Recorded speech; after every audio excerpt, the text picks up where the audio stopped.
All right, the final of the 3 beyond Mendel inheritance patterns that we're going to talk about are sex-linked traits.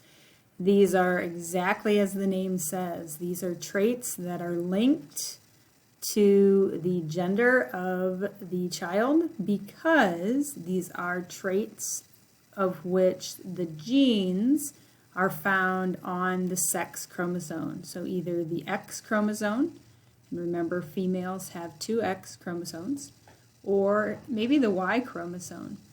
One thing that it's important for us to know is that the X chromosome, if I were to draw an X chromosome here, the X chromosome is a much larger chromosome.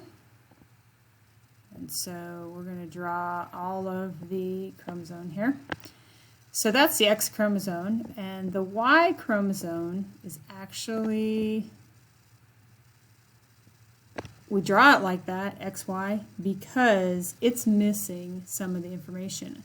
If you can think back to our karyotype activity that we did before we went on spring break, the X chromosomes were about that long. They had all their different banding patterns on them, which were the genes, and the Y chromosome was very, very small in comparison. What that means is that the Y chromosome is actually missing some of the genes. And so males can actually express recessive traits when they are carrying only one recessive allele, because it would be found on the X chromosome, because they are missing that gene on the Y chromosome. And so that's why sex-linked is a little bit different. We can have sex-linked recessive traits, and we can have sex-linked dominant traits. If a gene is located on the X chromosome, it's called X-linked. If a gene is located on the Y chromosome, it is called Y-linked. The X chromosome is much larger, therefore there are more X-linked than Y-linked traits, and we'll mainly talk about X-linked traits, especially on your assessment. I don't have any Y-linked traits on the assessment.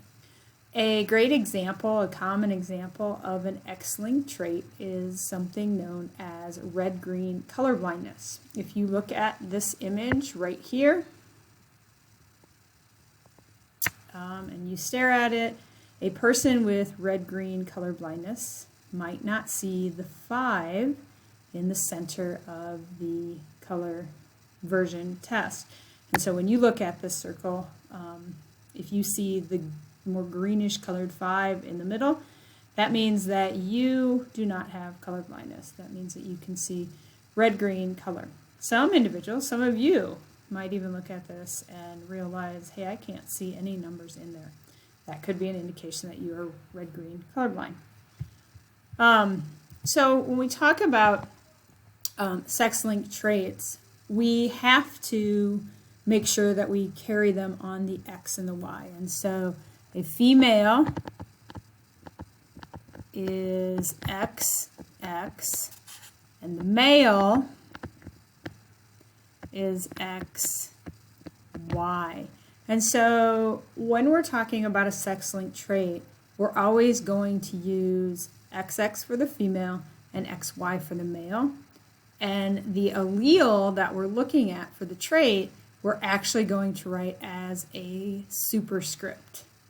And so, for example, to calculate the probabilities of sex-linked traits, a Punnett Square can be used to keep track of the actual genders of the offspring, because we're going to see that sex-linked traits, especially X-linked traits, they're going to be much more common in males than they are in females, especially the recessive ones anyway. So notice in the example, the male does not contain information on the Y. And so if you look right here, here's his Y, and the Y here, and the Y there. There's no information on that, whereas all the X's have either a large C, an uppercase C for dominant, or a smaller case C for recessive. because in an X-linked trait, the Y chromosome doesn't have that allele, and so there's just not one there to have. So males have a higher percentage of sex-linked recessive traits. Notice in this cross of color blindness, and so, whoops, we'll go back to here. So this would be a big C.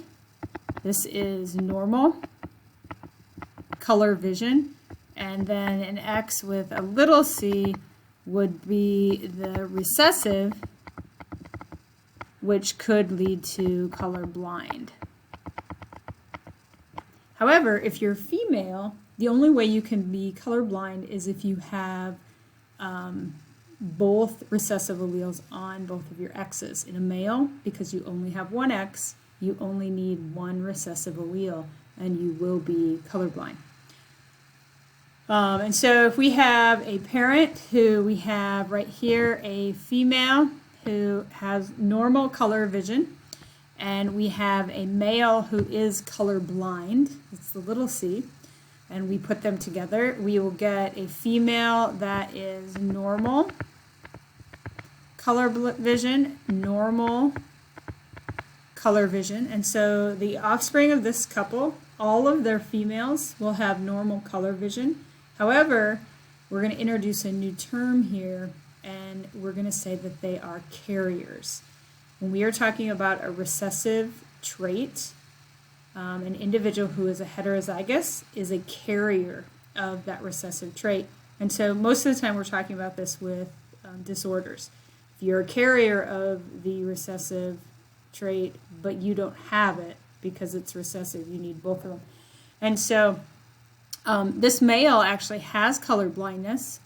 However, he only can give that color blindness allele to his girls because all of his boys get his Y. And so he cannot pass on. A male, a father, a colorblind father, cannot pass his colorblind trait on to any of his sons. And so in this case, all of their sons would be normal vision. Let's do a problem. So in this case, we have a male who is red-green color blindness, and so I'm going to just write he's X, and he has color blindness, and so we're going to do the little c, and his other allele is, there's not allele because it's the Y chromosome, and has a child with a female who is normal but a carrier. A carrier is heterozygous. And so her genotype is going to be X with a big C and X with a little c. Now, she does not have color blindness, but she is a carrier. There's a pretty high probability that her father may have actually been colorblind, or her maternal grandfather.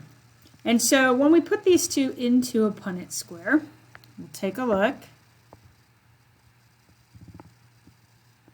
And we're going to be asking the question, what are the chances of their child having red-green color blindness? Well, if we put the female up here, so with a big C and a little c on her other X, and then the male right here with his little c and his Y chromosome, and then we fill these in, you're going to have a female who is a carrier. In this case, this is very unique. You're going to have a female who's actually colorblind. We're going to have a male who has normal vision, but we're also going to have a male who is colorblind. And so these parents, what are the chances of them having a child with red-green color blindness? Well, the red-green color blindness is going to be in this female and this male, and so 2 of 4. And so for this question here, 2/4 or 1/2 of their children will be colorblind. And what are the chances if they find out they're having a boy? So if they're having a boy, that chances really, it doesn't change, does it? Because if we're just looking at boys and they know they're having a boy, they know that they're going to have a 50-50 chance of their boy being colorblind. And so put this one right here, 1/2 or 50% of boys will be colorblind.